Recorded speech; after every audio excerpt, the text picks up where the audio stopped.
ವಾಲ್ಮೀಕಿ ನಿಗಮದ ಬಹುಕೋಟಿ ಹಗರಣದಲ್ಲಿ ಇದೀಗ ಇಡಿ ಬಿಗ್ ಆಪರೇಷನ್ ಒಂದನ್ನ ಮಾಡಿದೆ. ಮಾಜಿ ಸಚಿವ ನಾಗೇಂದ್ರ ಪಿಎ ಹರೀಶ್ ಅನ್ನ ಅರೆಸ್ಟ್ ಮಾಡಿದ್ದಾರೆ. ಈಗ ತನಿಖೆಗೆ ಒಳಪಡಿಸಲಾಗಿದೆ. ಈತನ ಪಾತ್ರ ಏನಿದೆ, ಒಟ್ಟಾರೆಯಾಗಿ ಮಾಜಿ ಸಚಿವ ನಾಗೇಂದ್ರ ಇರಬಹುದು, ದದ್ದಲ್ ಇರಬಹುದು, ಇವರೆಲ್ಲರಿಗೂ ಕೂಡ ಪಿಎಗಳ ಮೂಲಕವಾಗಿ ಈ ವ್ಯವಹಾರ ನಡೀತಾ ಇತ್ತು ಅನ್ನೋದು ಮೇಲ್ನೋಟಕ್ಕೆ ಸ್ಪಷ್ಟವಾಗಿ ಗೊತ್ತಾಗ್ತಾ ಇದೆ. ಈಗಾಗಲೇ ಹರೀಶ್ ನನ್ನ ಅರೆಸ್ಟ್ ಮಾಡಿದ್ದಾರೆ, ಆ ಕಡೆಗೆ ದದ್ದಲ್ ಪಿಎನು ಕೂಡ ಅರೆಸ್ಟ್ ಮಾಡಬೇಕಾಗಿದೆ. ಆ ನಂತರವೇ ಇದರ ಸಂಪೂರ್ಣ ಜಾಡು ಏನಿದೆ ಅದು ಗೊತ್ತಾಗುತ್ತೆ. ಆಗ ಗೊತ್ತಾಗುತ್ತೆ ಶಾಸಕರು ಮತ್ತು ಅಧ್ಯಕ್ಷರ ಒಂದು ಪಾತ್ರ ಇದರಲ್ಲಿ ಏನಿರುತ್ತೆ ಅಂತ. ಆಗ ಇಡಿ ಇವರುಗಳನ್ನ ಮತ್ತಷ್ಟು ತೀವ್ರ ವಿಚಾರಣೆಗೆ ಒಳಪಡಿಸುವ ಸಾಧ್ಯತೆ ಇರುತ್ತೆ.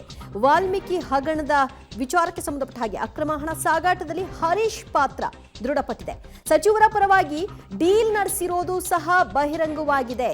ಹೈದರಾಬಾದ್ಗೆ ವರ್ಗಾವಣೆ ಆಗಿದ್ದಂತಹ ಮೊತ್ತ ಆ ಹೈದರಾಬಾದ್ಗೆ ಯಾಕೆ ಕಳಿಸಿದ್ರು, ಬೆಂಗಳೂರಿಗೆ ಮತ್ತೆ ಆ ಹಣ ಯಾಕೆ ಟ್ರಾನ್ಸ್ಫರ್ ಆಯಿತು, ಅದು ಪಿಎಗೆ ಯಾಕೆ ಟ್ರಾನ್ಸ್ಫರ್ ಆಯಿತು, ಹಣದಲ್ಲಿ ಯಾರ್ಯಾರಿಗೆ ಎಷ್ಟೆಷ್ಟು ಹಣವನ್ನ ಹಂಚಿಕೆ ಮಾಡಲಾಗಿದೆ, ಯಾವ್ಯಾವ ಬ್ಯಾಂಕ್ಗಳಿಗೆ ಹಣ ವರ್ಗಾವಣೆಯನ್ನ ಮಾಡಲಾಗಿದೆ, ಸಂಪೂರ್ಣ ಡೀಟೇಲ್ಸ್ ಅನ್ನ ತಿಳಿಸಿರುವಂತಹ ನಾಗೇಂದ್ರ ಪಿಎ ಹರೀಶ್.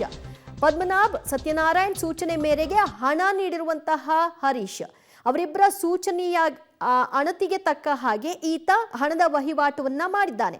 ಒಂದು ಹೈದರಾಬಾದ್ ಅಕೌಂಟ್ ಕಳಿಸ್ತಾನೆ, ಆನಂತರ ಮತ್ತೆ ಬೆಂಗಳೂರಿನ ಅಕೌಂಟಿಗೆ ಬರುತ್ತೆ.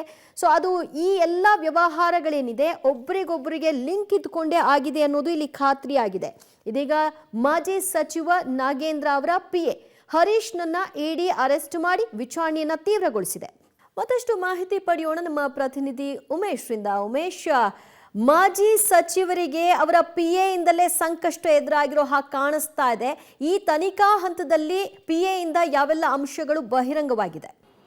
ದಿವ್ಯಜ್ಯೋತಿ, ಈ ಪ್ರಕರಣವನ್ನು ಮೊದಲಿಗೆ ಏನು SIT ತನಿಖೆ ಮಾಡಿದಂಥ ವೇಳೆಯಲ್ಲಿ ಬ್ಯಾಂಕ್ ನಿಗಮದ ಸಂಬಂಧಪಟ್ಟ ಹಾಗೆ ಅಧಿಕಾರಿಗಳನ್ನು ಮಾತ್ರ ಅರೆಸ್ಟ್ ಮಾಡಿದ್ರು. ಮತ್ತದಲ್ಲಿ ಮಾಜಿ ಸಚಿವಂತ ನಾಗೇಂದ್ರ ಮತ್ತು ದದ್ದಲ್ ಆಪ್ತರನ್ನು ಮಾತ್ರ ಅರೆಸ್ಟ್ ಮಾಡಿದ್ದಂಥದ್ದು.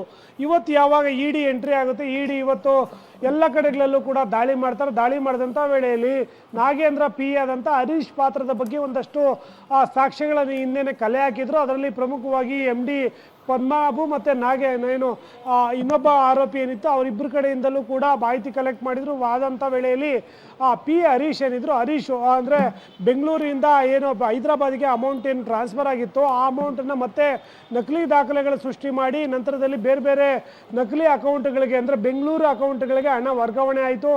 ಆ ಹಣವನ್ನು ಯಾರ್ಯಾರಿಗೆ ತಲುಪಿಸಬೇಕು ಅನ್ನೋ ನಿಟ್ಟಿನಲ್ಲಿ ಆತನೇ ಮುಖ್ಯ ಪಾತ್ರ ವಹಿಸಿದ್ದ.